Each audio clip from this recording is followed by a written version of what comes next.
दीनानाथ हैं, दीनों के नाथ हैं। रहीम हिंदू मुस्लिम एकता के बहुत बड़े प्रतीक के रूप में हमारे सामने हैं, और उनको इस रूप में आज देखना, उनको जानना और लोगों को जनाना बहुत जरूरी है, क्योंकि जिस तरह का परिदृश्य आज है, हमने इसीलिए इसका विषय रखा है कि हमारा समय और रहीम। तो रहीम, नीरज जी ने कहा कि एक छोर कविता का अतीत से होता है, दूसरा वर्तमान से। रहीम हमसे किस तरह से जुड़े हुए हैं, लगता है कि हमारे बीच ही हैं। तो रहीम को जानना, उन पर बात करना, ये बेहद जरूरी है। एक संगोष्ठी में हमारे यहाँ मरहूम प्रोफेसर मैनेजर पांडे जी बोल रहे थे, और उनका लेख भी है। उन्होंने कहा कि रहीम संस्कृति संगम के कवि थे। हिंदी में दो युग हैं जो मिल रहे हैं, भक्तिकाल और रीतिकाल। दोनों की संधि काल पर, जोड़ पर रहीम मौजूद है, और रहीम में दोनों चीजें हैं, भक्ति की भी प्रवृत्तियां हैं और रीति की भी प्रवृत्तियां हैं। हमने आज के सेमिनार में जो 3 सत्र रखे हैं, सामाजिक परिवेश और रहीम, साझी संस्कृति और रहीम, और तीसरा सत्र रीति नीति और राजनीति। रीति में हम सर वो हिंदी का जो एक काल है रीति काल, जिसमें खास तरह की कविता लिखी गई। रहीम की कविता खासतौर से बरवे नायिका भेद उसी तरह की कविता है, इसलिए रीति काल से जोड़ करके उनको देखना जरूरी है। बरवे भक्ति परक भी लिखा है उन्होंने, और वो बिल्कुल अलग ढंग के बरवे हैं। और बरवे रहीम पहले कवि हैं जिन्होंने लोक से इतने प्रभावित थे, लोक के इस छोटे से छंद को लेकर के उन्होंने बरवे साधा लिखा। मुझे एक मेरे दोस्त हैं उन्नाव के, उन्होंने एक बरवे सुनाया कि आग लेन आई घरे आगी गई लगाए। रहीम का एक बरवा है कि आग लेने आई जो थी उर में आग लगाई। आग लेने आई थी और खुद अपने दिल में आग लगा के चली गई। लोक का भिन्न है, रहीम ने उसे पुष्ट किया। तो उस बरवे से उन्होंने बल्कि तुलसीदास को प्रेरित किया, और तुलसीदास में बाद में बरवे रामायण, एक छोटा सा ग्रंथ लिखा, बरवे रामायण। और ये 2 ही कवि ऐसे हैं जो बरवे के बिल्कुल सिद्ध कवि हैं। बाद में आधुनिक काल में आकर के त्रिलोचन शास्त्री ने अमोला एक ग्रंथ लिखा, जिसमें कि बरवे लिखे हैं उन्होंने। ये तीसरे कवि हैं, नहीं तो मध्यकाल के केवल 2 कवि हैं। थोड़ा सा प्रयोग उन्होंने नूर मोहम्मद ने भी किया है अनुराग बांसुरी में। तो बरवे नायिका भेद, और उनकी जो एक प्रमुख कृति है नगर शोभा। नगर शोभा कहते हैं कि अकबर ने जो मीना बाजार की शुरुआत की थी, उससे प्रेरित होकर के रहीम ने नगर शोभा नाम से एक रचना की, और नगर शोभा में लगभग 70 जातियों और व्यवसाय से जुड़ी हुई स्त्रियों का जिक्र उसमें है। यह एक अपने आप अद्भुत किताब है। इसको स्त्रीवादी ढंग से इसका विश्लेषण किया जाना जरूरी है। कुछ काम हुआ है, जैसे कि अनामिका जी का एक लेख मैंने पढ़ा, तो उसमें लिखा हुआ कि ये थके हारे जो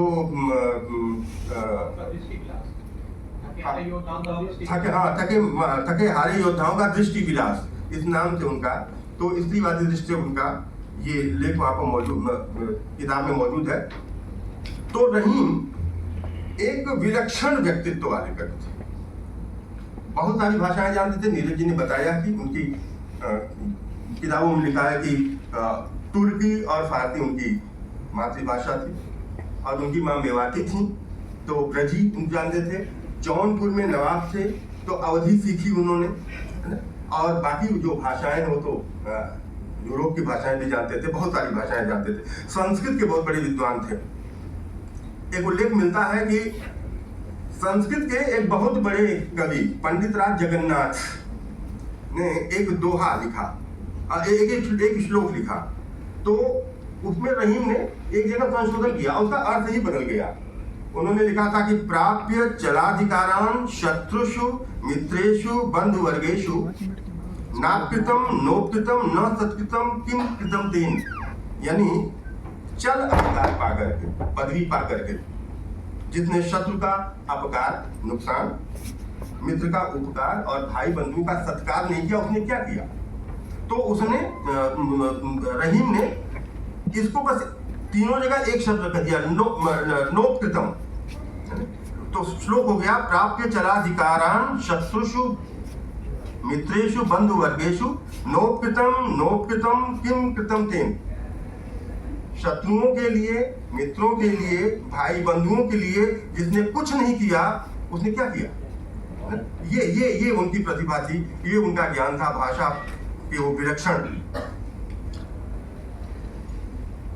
रहीम का जीवन बहुत दुखद रहा। अंत में नीरज जी ने वो प्रसिद्ध दोहा सुनाया ही कि मांग मधुकरी खाएं, यारो यारी छोड़िए वे रहीम अपनाएं। एक दोहा है जिस पर अभी मैं एक लेख पढ़ रहा था, हिंदी के एक बड़े आलोचक हैं विजय बहादुर सिंह जी, उनके लेख का शीर्षक है रहीम का देश। उसमें उन्होंने उस दोहे को कई बार हम लोगों ने पढ़ा था, लेकिन अर्थ वहां पर उन्होंने एक नया अर्थ दिया कि रहीमन राज सराहिए ससिसम सुखद जो होय, कहा बापुरो भानु है तपत तरयन खोय। कहा कि इस बात को जहांगीर को बताया गया, जहांगीर जानते ही थे और इसको समझ गए और नाराज हो गए। यहीं से और जो दुरभिसंधियां थी इतिहास की, सत्ता की, राजनीति की, वो तो थी ही। इस दोहे से भी जहांगीर नाराज हुए और उन्होंने पूछा कि आपने इसको लिखा है? तो उन्होंने कहा कि हाँ जहांपना, यह दोहा एक कवि का है जो किसी शहंशाह की हुकूमत का हाकिम नहीं है। यह दोहा एक ऐसे कवि का है जो हुकूमत से उसके लिखने की एवज में कोई तनख्वाह नहीं लेता। ये चीज जो है ना, आज जो अभिव्यक्ति के सामने जो खतरे हैं, रहीम पहले उठा चुके थे और एक बड़ी नजीर बनकर के हमारे सामने रहीम मौजूद हैं। रहीम के एक पक्ष पर मैं 2 मिनट बोलूंगा, बस आगे इसको कार्यक्रम को शुरू करते हैं। कि प्रेम के बहुत बड़े कवि हैं और प्रेम बहुत सारे दोहे सर, रहीमन प्रीति सराहिए, टूटे सुजन मनाइए, है ना। जी कबीर का एक दोहा है कि रहीमन कबीर हरदी पियरी चूना उजल भाई, राम सनेही यूं मिले दोनों बरन गवाए। और रहीम उसी भावभूमि पर ले आए कि रहीमन प्रीति सराहिए मिले हो तरंग दून, जो जर्दी हरदी तजय तजय सफेदी चून। इस तरह के बहुत एक प्रेम पर मुझे 3 ऐसे कवि, 2 कवियों का और रहीम का कि 2-3 कविताएं मिली, मैं उनको बता देना चाहता हूँ। जनक वाटिका प्रसंग में जानकी और सीता के राम के लिए तुलसीदास ने लिखा कि जय पर देकर सत्य सनेहु, सो ते मिले न कछु संदेहु। जायसी ने लिखा पद्मावत में कि बसय मीन जल धरती, अंबा बसय आकाश, जौरे पीड़ित दुहुन अंत हो एक पास। ये रहीम के यहाँ जल और मछली प्रेम के सबसे बड़े आदर्श हैं। रहीम का दोहा उसी भावभूमि पर कि मीन कटी जल धोइए, मीन कटी जल धोइए, खाए अधिक पियास, रहीमन प्रीति सराहिए, मुयव मीत के आस। ये प्रेम है, रहीमन प्रीति सराहिए। मरने के बाद भी प्रेम की उम्मीद खत्म नहीं हुई है, बनी हुई है। तो हम हिंदी वाले फारसी के बारे में नहीं जानते। रहीम बहुत बड़े कवि थे फारसी के भी। मैंने अपने साथियों से कहा था, डॉक्टर प्रोफेसर अब्दुल हलीम साहब से और असगर कलीम साहब से, कि अगर कुछ हो सके तो अनुवाद कर दीजिए हिंदी में, हम लोग भी कुछ पढ़ लें। तो उन्होंने कहा कि कविता का कविता में अनुवाद करना बहुत मुश्किल है।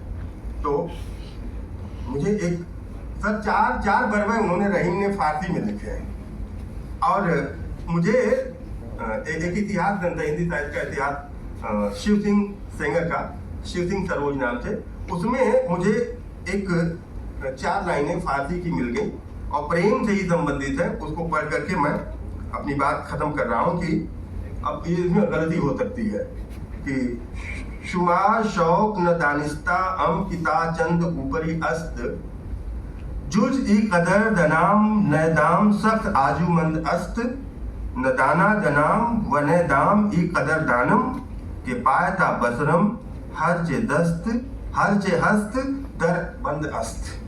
यानी मैं यह नहीं बता सकता कि मेरी मोहब्बत का जोश कहाँ तक बुलंद है, इतना जानता हूं कि मोहब्बत के जाल में फंसा हुआ हूं। मैं मोहब्बत को बहुत सीमित रखने न लें, बहुत बड़ा। हाँ, वो रहीम की मोहब्बत जो है ना केवल एक दो लोगों तक सीमित नहीं है, पूरी कायनात में फैली हुई है। मैं इतनी सूझबूझ नहीं रखता कि दाना और जाल को पहचान सकूं, इतना जानता हूं कि मैं सर से पांव तक मोहब्बत के जाल में फंसा हुआ हूं। और एक छोटा सा पर्वत है, वो जैसे लगता है कि निचोड़ है रहीम के दर्शन का। ज्यों 84 लख में मानुष देह, त्यों ही जग में दुर्लभ सहज तने। शुक्रिया।